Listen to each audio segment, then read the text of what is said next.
to speak. If I were to ask, I'm thinking of like a James Bond movie. If I were to ask, like, if I had a mad scientist, if I'm like a really evil man, and I have a friend that's a mad scientist, and I tell my friend, the mad scientist, that I want to destroy an entire nation of 10 million people. It's about the size of New York. And I said, mad scientist friend, how would you go about doing that? Because I don't know, I'm just an evil man. You're the brains. So the mad scientist guy pulls out his pen. He starts writing down some calculations. He's kind of like scratching his head and doing some stuff. He says, I think I got it. What we're going to do is we're going to take 70,000 injection wells,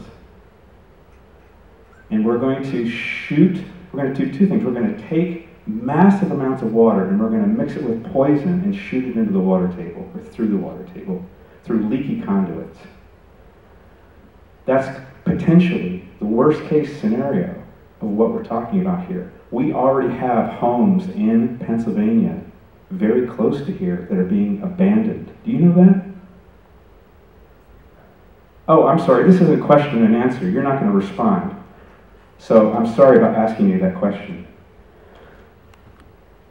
350 billion gallons. I know they're in PA, it's a little different, but what's coming to New York is projected. I know the numbers for New York. 70,000 wells times 5 million gallons per well comes up to be 350 billion gallons consumptive use.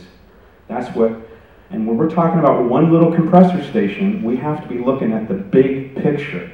If we don't look at the big picture, cumulative impacts, have you heard that before tonight? Has there been, I think a few people have talked about cumulative impacts here tonight. If you don't look at the big picture, it's called segmentation, and it's illegal, especially when the possible consequence of segmentation is the destruction of life. For how long? How long will this play? How long will Dimmock be poisoned? 500 years? Or will it be more like 10,000 years? Has that study been done?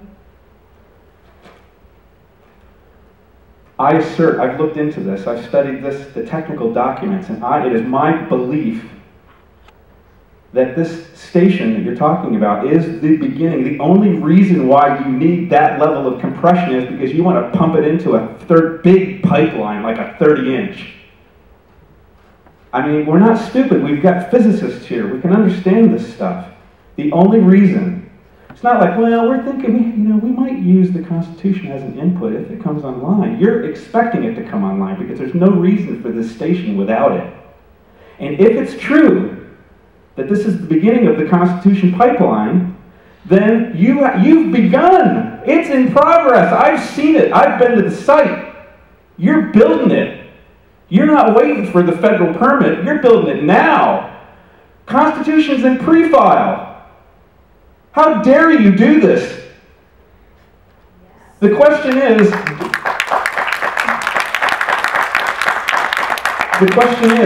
do we have a democracy here? Do the people rule? Or does some business entity get to decide what's going on here?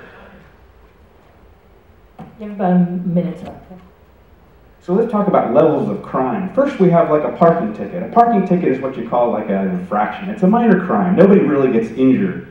Then we have something like, battery, where like somebody shoves you in public, like this guy's operative at EID, his buddy Vic Furman, who's an EID operative, shoved me.